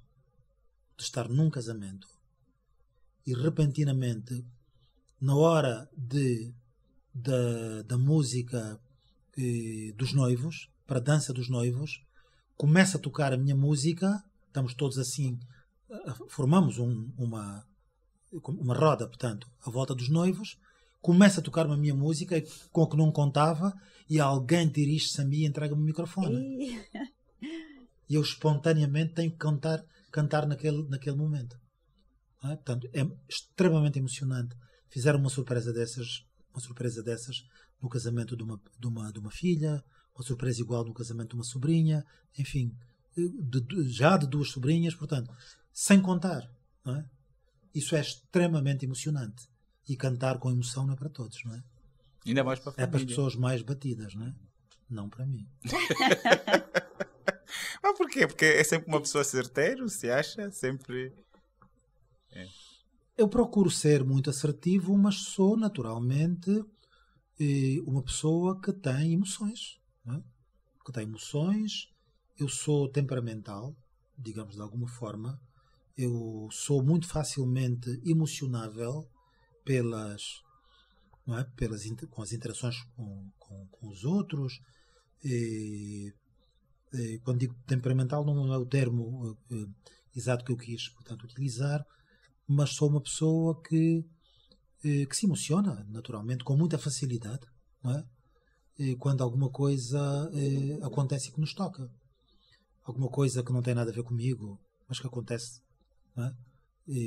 Uma imagem que se vê, um acontecimento, uma perda de um amigo, é para mim das coisas mais pesadas, mais fortes que pode haver, e é melhor eu deixar de já falar nisso, porque senão não vou aguentar. Não é? Como íamos motivar outras pessoas? Porque falou aqui que a arte, a música é um ponto de equilíbrio. Que mensagem íamos passar para outras pessoas que eventualmente querem se desenvolver em algum tipo de arte, às vezes têm dificuldade, ou às vezes não têm como ajustar a vida profissional e a arte? Como no seu caso, estamos a ver que é um sucesso e tem sido um sucesso. Como é que podíamos motivar outros também a fazer isso? Olha, eu acho que as pessoas têm que ter equilíbrios. Para ter equilíbrios têm que ter hobbies. Têm que fazer alguma coisa, independentemente daquilo que ele faz. É psicólogo, só é psicólogo. É médico, só é médico. É mecânico, só é mecânico. Não faz mais nada. Não é? As pessoas têm que se dedicar a qualquer outra coisa, seja lá o que for. E houve uma altura em que eu desafiei, numa empresa em que estive à frente, portanto, o meu diretor de capital humano, a fazer essa descoberta. Junto de todos os trabalhadores, procurar ver de que é que eles gostam, o que é que eles fazem, independentemente disso. Foi uma coisa, foi um processo inacreditável, incrível. Viemos a descobrir o outro lado, o outro eu, portanto, de cada um. E a partir daquele momento as pessoas passaram a ser muito mais livres. Muito mais livres. Soltaram-se, libertaram-se. E passaram a ter muito mais intervenção na própria vida da empresa, mostrando aquilo que faziam. Descobrimos pessoas que eram verdadeiros peritos, sei lá, em fotografia, que tinham centenas centenas de fotografias em sites internacionais. E nós não sabíamos. Não é? Tínhamos pessoas que faziam, que compunham, que cantavam, que gostavam disso. Queríamos as condições para ter uma banda lá dentro. Não é? Mas sempre puxou para o lado da música, né? Não só a música, a fotografia, a pintura, não é? A pintura, por exemplo, o surf, a pesca. Não é? Tínhamos grandes pescadores, a caça, grandes caçadores, grandes pescadores, enfim, pessoas que tinham hobbies muito próprios, não é? Que faziam parte da sua essência, não? Da sua essência, não é? E é muito importante, é uma maneira espetacular de nós identificarmos as pessoas, consequentemente nos identificarmos com elas e mais facilmente as motivarmos. Não é? Quando nós valorizamos a pessoa na sua integridade e não valorizarmos apenas aquilo que elas fazem no dia a dia, no trabalho, mas valorizar aquilo que nós sabemos que ela gosta. É um tema, já passamos a ter outro tema de conversa, não é? Com elas também. Pois é, mostram interesse, não é? Naquilo que elas Exatamente. são e fazem. Ok. Quanto tempo Exatamente. temos, Bruno? 1h42. Não, mais? Quanto tempo Ah, temos quanto a tempo mais? de- Sim. Mas a conversa está interessante. 10 minutos. Queria falar um bocadinho também acerca da composição das músicas angolanas. Qual é a sua apreciação? Aquilo que vê hoje, o que viu anteriormente? Acho que não se pode literalmente avaliar a arte, né? Mas o que pode dizer? Eu não sou um crítico musical e sou um grande respeitador do outro. Pois é. E eu gosto muito de respeitar os outros músicos. Começando pelos estilos, eu ouço de tudo. Para o meu futuro disco, nós vamos ter algumas músicas que são verdadeiramente clássicas. Comecei este ano a fazer um fado, que é património imaterial da humanidade, e sendo o fado também é nosso, como eu digo ali na tal música que fiz. Mas o ano passado eu fiz um kuduro, não é? Eu fiz um kuduro que cantei com o Gatuso e que divulgamos, exatamente porque acreditar que é nesse estilo musical que a mensagem E a música, de prevenção, foi de composição? a mensagem de prevenção do coronavírus, Sim, li a respeito. percebes? E, portanto, é uma mensagem que vai mais longe através do kuduro. E Sem dúvida. Escolhi, portanto, esse estilo musical. Portanto, sou amigo de todos os estilos musicais, canto todos os estilos musicais. E eu acredito numa coisa. Eu acredito que a música, quando é feita pelas pessoas muito jovens, está muito ligada à moda. Mas acredito também na maturidade desses músicos jovens. E à medida em que a maturidade aumenta, começa a ganhar espaço no seu eu as raízes nacionais. As raízes musicais nacionais e, por isso, os diferentes estilos que mais identificam a nossa cultura. É por isso que eu tenho dito que estou muito sossegado com a juventude, com aquilo que ela canta. E costumo afirmar também que eu, relativamente ao futuro do Semba, eu tenho uma declaração de voto a fazer. Eu acredito no futuro do Semba. Tem boas mãos. Sei que a juventude não vai deixar morrer. Vai continuar a fazer. Vai continuar a trabalhar para a renovação estética do Semba. E a trabalhar para que aconteça uma simbiose, uma ligação entre as raízes musicais nacionais e a dimensão cultural universal. Assim esperamos. E como é que tem visto para essa migração agora do Semba para o exterior, sobretudo para acompanhar a dança Kizomba? Como é que tem apreciado isso? Hoje o Kizomba migrou, né? Hoje tornou-se quase como uma dança internacional, sim. E também está a acompanhar o Semba. Hoje, eles para dançarem a Kizomba, ouvem o Semba. Como é que vê esse lado bom da coisa que está a acontecer? Olha, eu acho que a Kizomba afirmou-se no plano internacional, isso é visível. A dança afirmou-se no plano internacional, isso é visível. Às vezes pergunto o que é que eu tenho a ver com isso. Não é? Mas já podemos falar nisso também. E mais do que o Semba, é a Kizomba que se afirmou. Mas a verdade é que muitas vezes lá fora não se sabe distinguir bem o que é Semba e o que não é. O que é Semba e o que é Kizomba. E com a mesma maneira de dançar, dança-se Semba também. Então, estão criadas as condições para trabalhar, para que se trabalhe mais na divulgação internacional do Semba, procurando conquistar um espaço maior no mundo e um dia atingirmos, tal como aconteceu com a Morna, tal como aconteceu com o Fado, essa categoria, este nível de património imaterial da humanidade. Isso é possível. O que é preciso é uma estratégia. É uma estratégia que os políticos devem saber concretizar. Porque não foi com os políticos, não foi com que a Kizomba e o Semba já conquistou o mundo. Foi com os músicos, com alguns fazedores de arte. Os políticos só têm que apanhar a boleia dos artistas que já fizeram isso. É muito interessante afirmar que o balé tradicional Quilom do Quilo teve um papel muito importante para esse fenómeno. Teve um papel muito importante. Eles participavam muito de festivais internacionais. Não nos esqueçamos dessa história.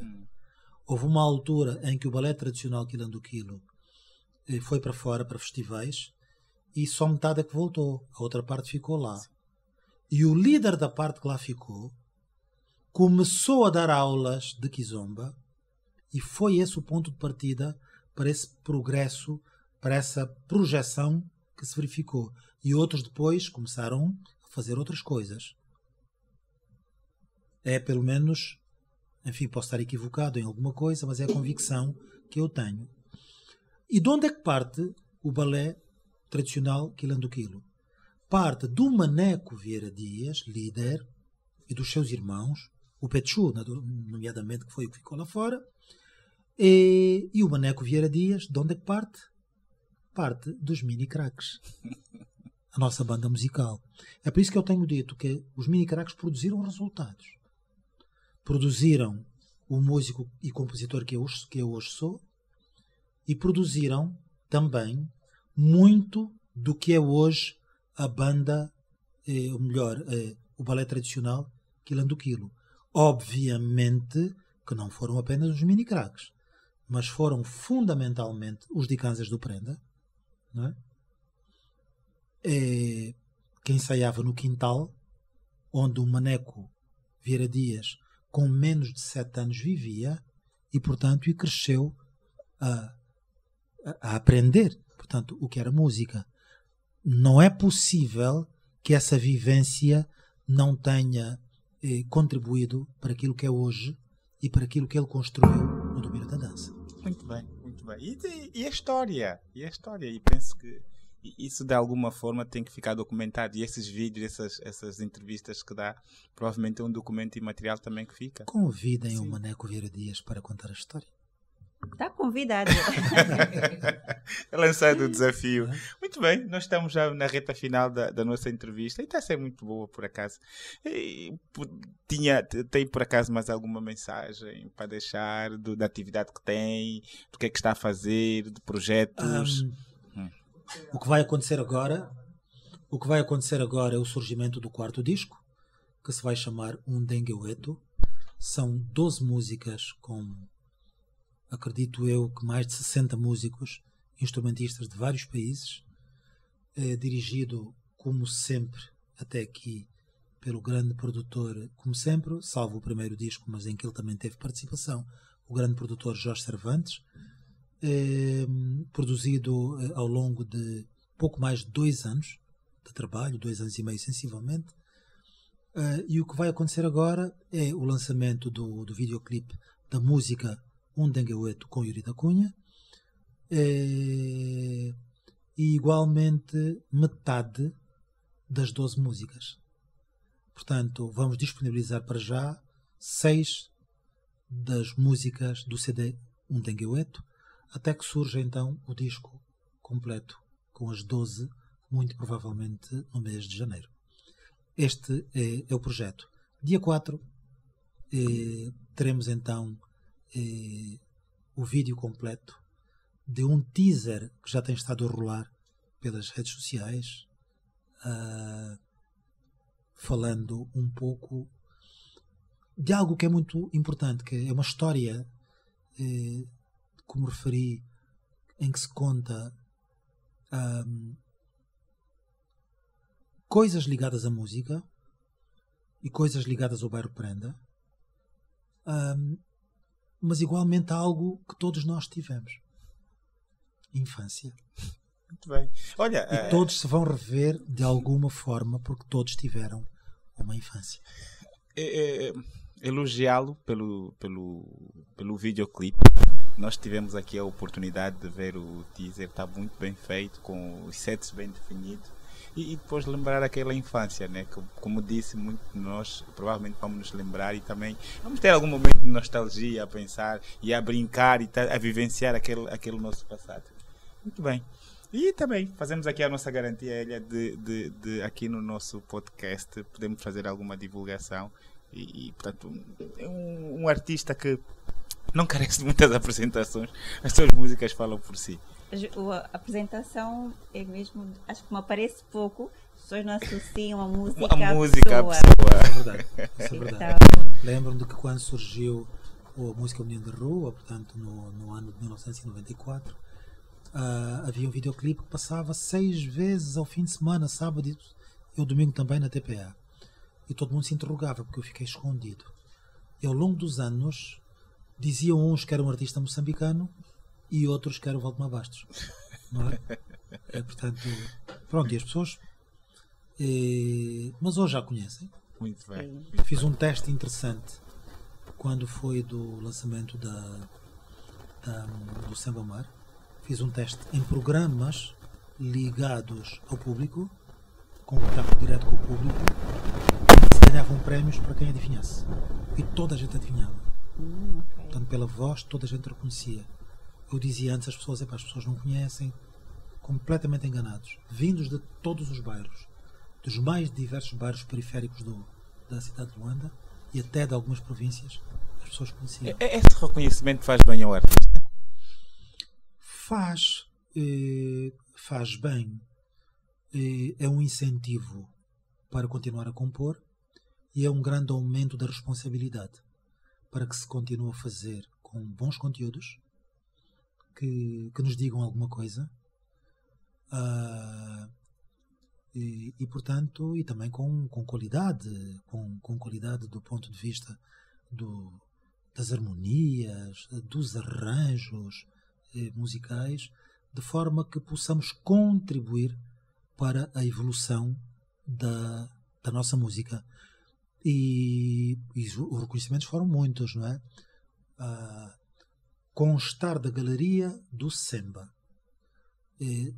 exatamente do painel sobre a renovação estética do Semba, é algo que nos cai de maneira muito profunda, que é, digamos assim, altamente motivador, da mesma maneira que outros reconhecimentos que houve ao longo do tempo. Imaginem quando surgiu o primeiro disco, a música do ano pela Rádio Nacional de Angola foi exatamente o Menino de Rua. Sim, e essas músicas transcendem gerações e realmente marcam, porque há pessoas, por exemplo, a Menino de Rua, essa música, por exemplo, é uma música muito antiga, mas que marcou uma época, embora importante essa cena se repita totalmente no país, mas pronto, é uma música que marcou profundamente o ouvido e a sensibilidade das pessoas. Fala-se Menino de Rua hoje e as pessoas dizem, conheço perfeitamente essa música, mas não é uma música, por exemplo, dançante, que a pessoa ouça com grande regularidade, mas ficou e ponto. Exatamente. Acho que emocionei, não? Não. Um pouquinho. Mas a pessoa merece Sim, essa emoção. Ainda hoje, quando vinha para aqui, toda emocionada, disse algumas pessoas, mas entrevistou a Né Gonçalves. Estamos bastante felizes com essa entrevista. Acredito que os que vão assistir também vão gostar. Depois vamos realmente encaminhar os feedbacks que vamos ter para si, também para poder interagir com o seu público, com os seus ouvintes, com os seus fãs. De modo então a criarmos essa cultura de as pessoas conseguirem conhecer o outro lado daquelas pessoas de quem são fãs. Que comecem a gostar desde já em 2021. Já começaram. E tenho uma característica que eu acho que transmite muito a liberdade. Ao nível das músicas? Não. Okay. O seu perfil transmite muito a liberdade. Será que isso conseguiu por se sentir livre também? Eu sou uma pessoa muito livre. Eu sou muito livre que